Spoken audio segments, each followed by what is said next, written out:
ఆంధ్రప్రదేశ్లో అధికారంలో ఉన్నది కూటమి సర్కార్. చంద్రబాబు నాయుడు గారి TDP party, Janasena Pawan Kalyan party, అలాగే ఎన్డీఏ కేంద్రంలో ఉన్న బీజేపీ పార్టీ ముగ్గురు కలిసి అధికారంలోకి వచ్చారు. ప్రజలకు మేలు చేయడానికి, జగన్మోహన్ రెడ్డి గారిని ఓడించడానికి ముగ్గురు కలిశారు. అది వేరే విషయం. కట్ చేస్తే ఇప్పుడు ఆంధ్రప్రదేశ్కు రాజధానిలో అమరావతి ప్రాధాన్యం. 2 లక్షల కోట్లు అమరావతిలో పెట్టుబడులు పెడితేనే అమరావతి ముందుకు సాగుతుంది. ఒక హైదరాబాద్ లాగా అమరావతిని నేను డెవలప్ చేస్తాను, ఒక బెంగళూరు కంటే వేగంగా అమరావతి ఇక్కడ అభివృద్ధి చెందుతుంది అంటున్నారు. కానీ కట్ చేస్తే అమరావతి ఎడారి లాంటి ప్రాంతం నుంచి, శూన్యం నుంచి మొదలుపెట్టిన ప్రయాణం. కరెక్ట్గా వర్షాలు పడితే మొత్తం నీళ్లు చేరుతున్న ప్రాంతం అది. మరి ఇక్కడ అమరావతి రాజధానిగా ఎదగాలన్నా, రాజధానిగా మారాలన్నా లక్షల కోట్లు డబ్బు ఖర్చు అవుతుంది. బేసిక్ ఇన్ఫ్రాస్ట్రక్చర్ కోసమే దాదాపు 2 లక్షల కోట్లు ఖర్చు అవుతుంది. ఇక ఇది పోతూ పోతూ పోతూ ఎంత పెరుగుతుంది, ఎంత అనేది కూడా సగట మానవుడు చెప్పేదానికి ఉండదు. సమయం బట్టి అది డిసైడ్ అవుతూనే ఉంటుంది. ఇక్కడే ప్రత్యర్థిగా భావిస్తున్న వైఎస్ఆర్సీపీ పార్టీ అధినేత జగన్మోహన్ రెడ్డి గారు ప్లాన్ ఏ, ప్లాన్ బి అని 2 పెట్టారు. ప్లాన్ ఏలో 3 రాజధానుల అంశం పెట్టారు, అది పక్కన పెట్టండి. ప్లాన్ బిలో ఇటీవల మావిగన్, మచిలీపట్నం, గుంటూరు, విజయవాడ ఈ 3 కారిడార్లను కలుపుతూ 120 కిలోమీటర్ల రేడియస్ను కనెక్ట్ చేస్తూ పోతే తక్కువ ఖర్చు, అభివృద్ధి వేగం, అలాగే అన్ని వసతులు ఇక్కడ ఆల్రెడీ ఇన్బిల్ట్ ఉన్నాయి, రన్ అవుతున్నాయి కాబట్టి ఈజీ అవుతుంది అనేది ఆయన వాదన. మరి ఈ వాదన చంద్రబాబు నాయుడు గారు ఒప్పుకోకపోతే దానికి కారణాలు చెప్పాలి కదా. జగన్ చెప్తున్న మావిగన్పై నిజంగా అసంతృప్తి వ్యక్తం చేయాల్సిన అవసరం ఉంటే ఒక వ్యక్తి తాను నిర్ణయమో లేకపోతే తాను తన పార్టీ సంబంధించిన విధి విధానాలను ప్రకటించి అనలిస్టులతో మాట్లాడి ప్లాన్ బి మావిగన్ అని ఆయన ప్రకటించినప్పుడు ఎందుకు మావిగన్ బెటర్మెంట్ కాదో, ఎందుకు అమరావతి బెటర్ ఉంటుందో అనే విషయాన్ని క్లారిటీగా చెప్పాలి కదా. మరి ఇప్పటి వరకు చంద్రబాబు నాయుడు కానీ, నారా లోకేష్ కానీ, తెలుగుదేశం పార్టీ ఏ పెద్ద వ్యక్తులు కూడా లాజిక్గా పలానా జగన్ చెబుతున్నది ఇందుకు కారణం బాగుండదు, లేదంటే జగన్మోహన్ రెడ్డి గారు చెప్తున్న మావిగన్ అనేది అట్టర్ ఫ్లాప్, ఎందుకంటే ఇదిగో ఈ కారణాలు అని ఒక 10 పాయింట్లు, లేదంటే జగన్మోహన్ రెడ్డి గారు చెప్తున్నది ఇదిగో ఇందుకోసం, ఈ లబ్ధి కోసం, ఇది వరస్ట్, ఇది వర్కౌట్ అవ్వదు, ఈ వర్కౌట్ అవ్వదు అనే ప్రణాళిక ఏవో ఒకటన్నా బయట పెట్టాలి కదా ఈ పెద్ద మనుషులు. సోకాల్డ్ వద్దు, కాదు, కూడదు అంటున్న వాళ్ళు. జగన్మోహన్ రెడ్డి గారు ఇక్కడ అమరావతి ఎందుకు వద్దంటున్నారు అనేది చెప్పకుండా నార్మల్గా ఆయన మావిగన్ అనడం లేదు కదా. జగన్మోహన్ రెడ్డి గారు వైఎస్ఆర్సీపీ పార్టీ మొదటి నుంచి కూడా మావిగన్ కన్నా ముందు కూడా అమరావతిని అసలు ఎందుకు ఎంచుకున్నారు, అమరావతిని ఎందుకు పెడుతున్నారు, ఇలా లక్షల కోట్ల పెట్టాలంటే మన దగ్గర డబ్బులు లేవు, రాష్ట్ర ఖజానాకు చిల్లు పడుతుంది, అప్పులు తెచ్చుకుంటూ ఎన్ని కోట్లు, ఎన్ని లక్షల కోట్లు అప్పు అవుతుందో తెలియదు. రోడ్లకు, డ్రైనేజ్లకు, త్రాగునీరుకు, విద్యుత్కే 2 లక్షల కోట్లు ఖర్చు చేస్తే మిగతా ప్రాంతాలన్నీ కూడా అభివృద్ధి చెందే పరిస్థితి ఎప్పుడు వస్తుంది? పైగా రాష్ట్రం చాలా దివాలా దిశగా పోతున్న ప్రయాణంలో ఇదంతా సాధ్యమేనా అని ప్రాక్టికల్గా జగన్మోహన్ రెడ్డి గారు చెప్తుంటే వాటికి అనుకూలంగా కానీ వ్యతిరేకంగా కానీ మీరు ఎందుకు దాన్ని రియాక్ట్ అవ్వడం లేదు కూటమిగా? చంద్రబాబు నాయుడు గారు ఇది ఇలా కాదు, జగన్ చెప్తుంది తప్పు, ఇదిగో ప్రజలారా ఇది ఇలా చేస్తాము, అమరావతి అంటే లాభం ఇది, అమరావతి అంటే ఈ కథ, ఇది పలానా పాయింట్స్ చెప్పాలి కదా వాస్తవానికి దగ్గరగా ఉండేదాగా. కానీ అవేవి చెప్పకపోగా ఎంతసేపు జగన్ను విమర్శించడం, వ్యక్తిగత దాడులు చేయడం, వ్యక్తిగత విమర్శలు చేయడం ఎంతవరకు ధర్మం? రాజధాని ముసుగులో చంద్రబాబు సర్కార్ అవినీతి అక్రమాలపై మాజీ ముఖ్యమంత్రి జగన్ సూటి ప్రశ్నలు వేస్తున్నారు. ఈ రోజున రాజధానికి సంబంధించి సూటి ప్రశ్నలు విసురుతున్నారు ఆయన. రోడ్లు, డ్రైనేజీ, త్రాగునీరు, విద్యుత్కే 2 లక్షల కోట్లు ఖర్చు చేస్తే మిగతాల పరిస్థితి ఏమిటి, అభివృద్ధి సంగతి ఏమిటి అని మాట అడుగుతున్నారు ఆయన. సమాధానం చెప్పాలి పవన్ కళ్యాణ్ గారు, చంద్రబాబు నాయుడు గారు, లోకేష్ గారు, మోదీ గారు కూడా. 7 ఏళ్లు మీరే ముఖ్యమంత్రిగా ఉన్నారు కదా, భూములు ఇచ్చిన రైతులకు కనీసం వాళ్ళకు సొంత ప్లాట్లు కూడా ఎందుకు ఇవ్వలేదు ఇప్పటి వరకు? సెల్ఫ్ ఫైనాన్సింగ్ ప్రాజెక్ట్ అయితే అమరావతి కోసం ఇప్పటికే 47,387 కోట్లు, 1000 కోట్లు అప్పులు ఎందుకు తెచ్చారు? బటన్లు నొక్కడం పెద్ద విషయం కాదన్న చంద్రబాబు మరి అదే బటన్లు ఇప్పుడు ఉద్యోగుల జీతాల కోసం ఎందుకు ఇవ్వడం లేదు, ఎందుకు నొక్కడం లేదు? జగన్మోహన్ రెడ్డి గారి ప్రశ్నలకు జవాబు చెప్పలేక సీఎం చంద్రబాబు, మంత్రులు అందరూ కూడా ఎందుకు ఎదురుదాడి చేస్తున్నారు? సమాధానాలు చెప్పాలి కదా. అపోజిట్లో ఎవడైనా ప్రశ్న అడిగితే మరి ఆ ప్రశ్నలకు సమాధానం లేనప్పుడే ఫ్రస్ట్రేషన్ వస్తుంది కదా, సమాధానాలు లేనప్పుడే ఆవేశం రగిలిపోతుంది కదా. ఇలాంటప్పుడే కదా మీడియా సంస్థల్లో ఉన్న వాళ్ళు విచ్చలవిడిమైన మాటలు వదులుతారు, అధికారంలో ఉన్న వాళ్ళు అధికార మదంతో రెచ్చిపోతారు. ప్లాన్ ఏ నచ్చకపోతే ప్లాన్ బి మావిగన్ అమలు చేయాలి అంటూ జగన్ చేసిన ప్రతిపాదనకు ఎందుకు విరుద్ధంగా ఉందో చెప్పే ప్రయత్నం ఎందుకు కూటమి పెద్దలు చేయడం లేదు? అమరావతి పేరుతో భ్రమలు కల్పిస్తూ చంద్రబాబు సర్కార్ యథేచ్ఛగా సాగిస్తున్న దోపిడీపై ప్రజల్లో ఎందుకు పెద్ద ఎత్తున చర్చ సాగుతుంది? జగన్ వ్యక్తిత్వాన్ని హననం చేస్తూ ఎల్లో మీడియాతో కలిసి టీడీపీ చేస్తున్న ఈ డైవర్షన్ పాలిటిక్స్ యొక్క ముఖ్య ఉద్దేశం ఏమిటి?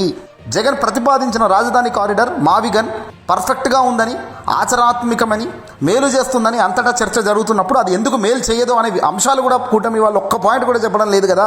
అంటే దాని అర్థం ఏమిటి? జగన్ చెబుతుంది కరెక్టా తప్ప?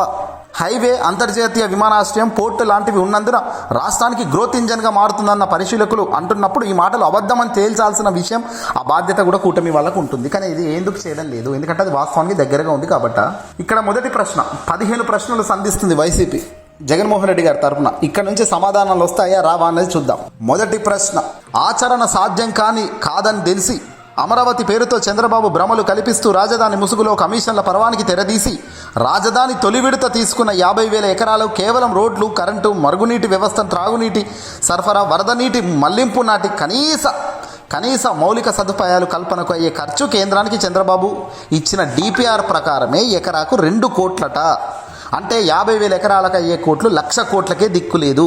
దాదాపు 1,00,000 crores బేసిక్ పనులకే పెట్టుతున్నట్టుగా కేంద్రానికి డిపిఆర్ ఇచ్చారు. ఇప్పుడు మళ్ళీ మరో 50,000 ఎకరాలు అదనంగా అయ్యే వ్యయం మరో 1,00,000 కోట్లు. అంటే అమరావతిని ఎందుకు పెంచాల్సి వస్తుంది? ఎందుకు పెంచుకుంటూ పోతున్నారు? ఆ డబ్బు ఎలా పెడుతున్నారు ఖర్చు? ఆ పనులన్నిటికీ పూర్తి అవ్వడానికి ఎన్నేళ్ల సమయం పడుతుంది? ఎన్ని దశాబ్దాల కాలం పడుతుంది? ఆ సమయంలో 2,00,000 కోట్ల ఖర్చు కాస్త ఇంకా ఎంత పెరుగుతుంది? రోడ్లు వేయడానికి దశాబ్దాలు తీసుకుంటే ఇక రాజధాని ఎక్కడుంది? మిగతా ప్రాంతాల అభివృద్ధి మాట ఏమిటి?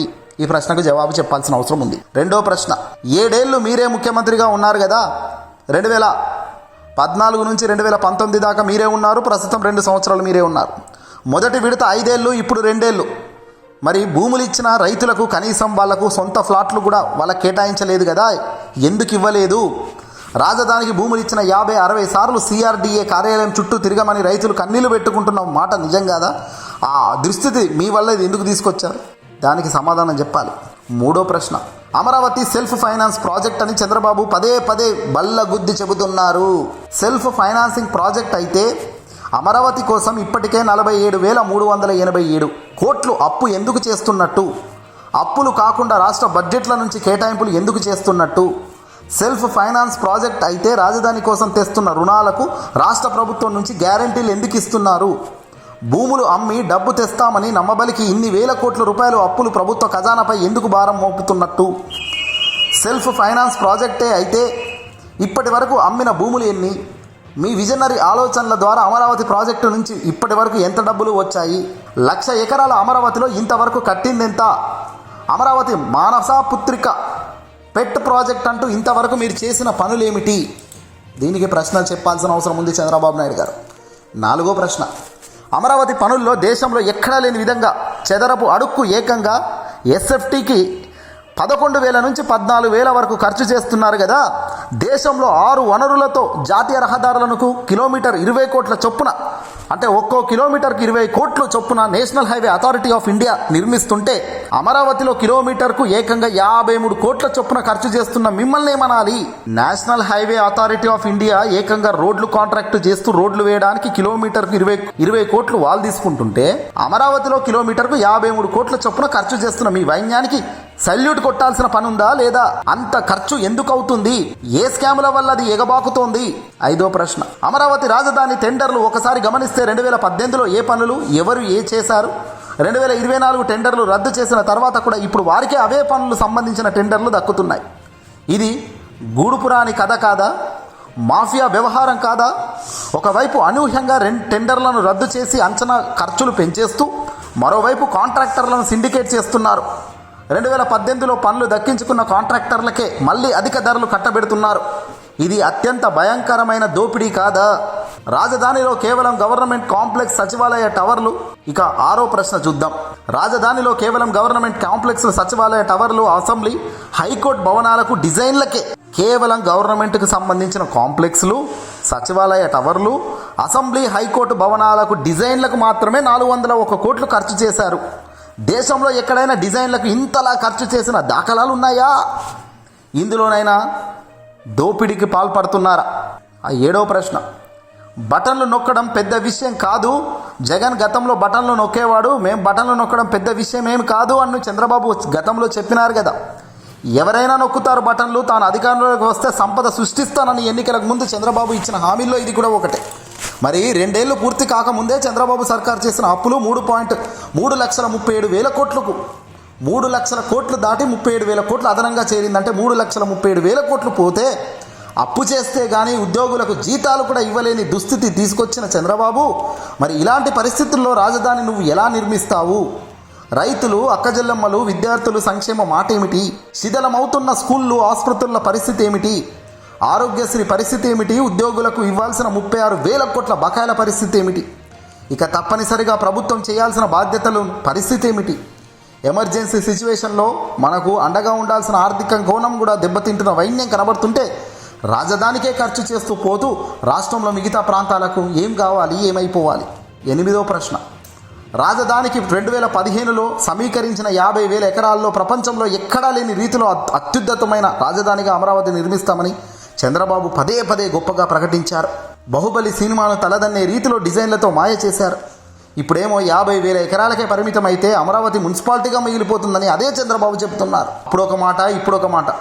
కాంట్రాక్ట్ పనులు ఒక అధిక ధరలకు సిండికేట్ కాంట్రాక్టర్లకు అప్పగించి భూములను కట్టబెట్టి దోచుకోవడానికి ఇది మళ్ళీ 50,000 ఎకరాలు కావాలంటున్నారా అని ప్రశ్నిస్తున్నారు జగన్మోహన్ రెడ్డి గారు. 9వ ప్రశ్నకు వస్తే, తెలంగాణలో 10 లక్షల చదరపు అడుగుల్లో సచివాలయాన్ని నిర్మించారు హైదరాబాద్లో.